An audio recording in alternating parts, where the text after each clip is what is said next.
एक लड़की की माँ उसकी शादी के बाद उससे मिलने हर वीकेंड पे उसके घर चली जाती है, यानी कि उसके ससुराल में उससे मिलने के लिए।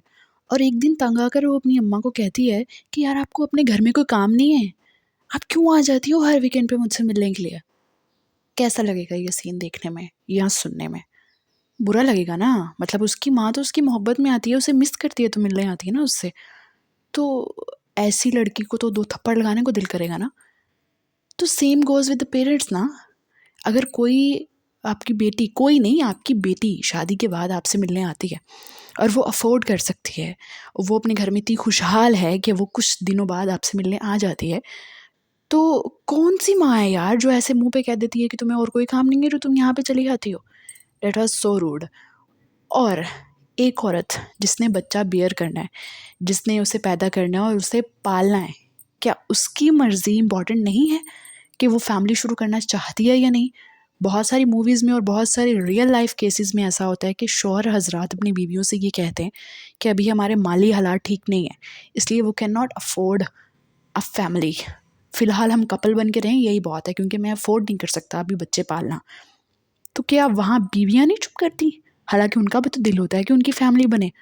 तो यहाँ पे अगर एक औरत अपने लिए, यानी कि जो चीज़ उसने करनी है उसके लिए अगर वो आवाज़ उठा रही है और कह रही है कि यार मैं अभी ये नहीं चाहती, तो इसमें क्या बुरी बात है? इसमें ऐसा क्या है कि हर बंदा ऐसे एक्ट कर रहा है जैसे उसने बम धमाका कर दिया हो किसी के ऊपर? देखिए, सौदा तो उसने कर लिया, उसे एक अमीर शख्स चाहिए था, पैसे चाहिए थे, तो उसके बदले उसने एक बीमार आदमी से शादी कर ली। वैसे बीमार को बीमार कह देना ये कैसे ऑकवर्ड है? ये तो ऐसे ही है कि किसी बूढ़ी आंटी को ये कह दिया जाए कि यार तुम तो आंटी हो गई हो। अरे आंटी, आप तो आंटी बन गई हैं।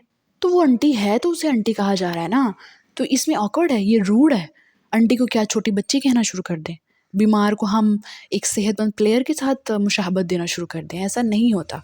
उसके मुँह से, हालाँकि उसने इससे पहले कहा भी कि मैं आपको हर्ट नहीं करना चाहती, लेकिन मैं आपको बताना चाहती हूँ कि आप बीमार हैं। ठीक है? और मैं नहीं चाहती कि हमारा बच्चा भी बीमार हो।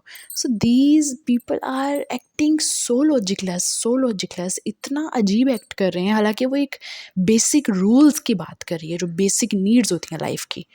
हाँ, बस इस करैक्टर में एक चीज़ बुरी है, एक चीज़ नेगेटिव है, वो ये है कि जिस तरह से वो अपने ससुराल वालों से बात करती है।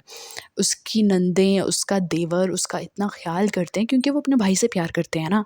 तो वो ज़ाहिर बात है, भाई से प्यार करते हैं तो वो भाभी से भी प्यार करते हैं, उसका ख़्याल करते हैं। लेकिन the way she is treating them, और ख़ास तौर पे छोटी वाली नंद को जिस तरह से वो बातें सुनाना एंड ऑल, वो बहुत बुरी चीज़ है। अदरवाइज़ ये लड़की बिल्कुल बेसिक बातें कर रही है कि वो चाहती है कि वो अपनी मर्ज़ी से प्लानिंग करे फैमिली की, अपनी मर्ज़ी से बच्चा जो है वो इस दुनिया में लेकर आए, अपनी मर्ज़ी से जिए। और ख़ास तौर पे मुझे उसकी अम्मा की ये बात इतनी बुरी लगी कि हाँ, तुम तो रोज़ आ जाती हो हमारे घर। मतलब उसके बाप का घर है ना। कहाँ होती हैं ऐसी माएँ जो कि मुँह पे बेटी को कह देती हैं। बल्कि आप उससे जो लाइफ़ नहीं दे सके, अब वो जी रही है, तो आपको इस बात पे शुक्र अदा करना चाहिए, या आपको उसे एप्रिशिएट करना चाहिए, उसको सेलिब्रेट करना चाहिए, बजाय जेलस होने के कि हमारी बेटी अमीर होने के बाद मगरूर हो गई है। कोई भी अमीर होने के बाद मगरूर हो जाता है, मर्द भी हो जाते हैं, औरतें भी हो जाती हैं। तो माँ-बाप को तो अपनी बेटी के लिए खुश होना चाहिए कि वो इतनी एलीट क्लास लाइफ़ जी रही है, उल्टा बजाय जेलस होने के और दुखी होने के।